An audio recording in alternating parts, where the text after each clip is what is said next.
कोई इतनी छोटी गलती पर किसी को कैसे मार सकता है, मुझे ये बात आज तक नहीं समझ आती। अस्सलाम वालेकुम दोस्तों, मेरा नाम लाना है। ये बात जब की है जब मैं एक ऑफ़िस में एक मामूली एम्प्लॉयर हुआ करती थी। इस मामूली एम्प्लॉयर की जॉब से मुझे अच्छी खासी सैलरी मिल रही थी। मैं इस जॉब से काफ़ी खुश थी, मगर मुझे सबसे अजीब बात जो लगती थी वो ये थी कि उस ऑफ़िस के बॉस हमेशा सब पर गुस्सा करते थे। उनको आज तक किसी ने हंसते हुए नहीं देखा था।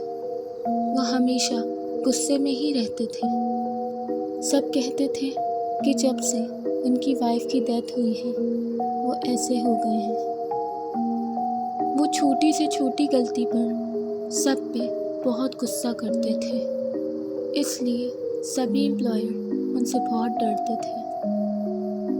एक रात के 10 बजे जब सभी एम्प्लॉयर घर जा चुके थे और मेरा थोड़ा सा काम बाकी था, तो मैं जल्दी अपना काम कर घर जाना चाह रही थी।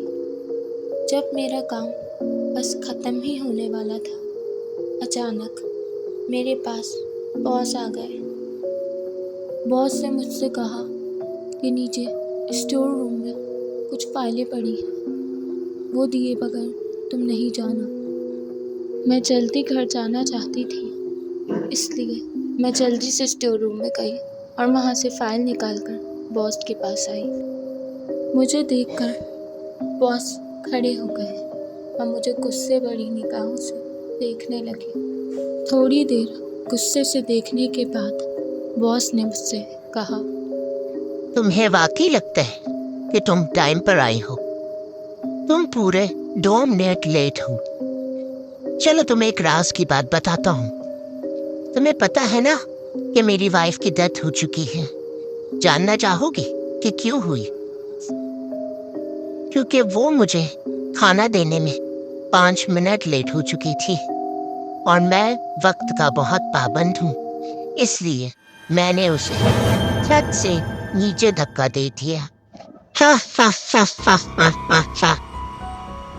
ये कहकर वो ज़ोर से हंसने लगे। उस दिन पहली बार मैंने उनको हंसते हुए देखा। फिर अचानक वो चलते हुए मेरे पास आए और फिर उन्होंने अपनी जेब से एक चाकू निकाला। उस वक्त मुझे बिल्कुल भी समझ नहीं आ रहा था कि मैं क्या करूं।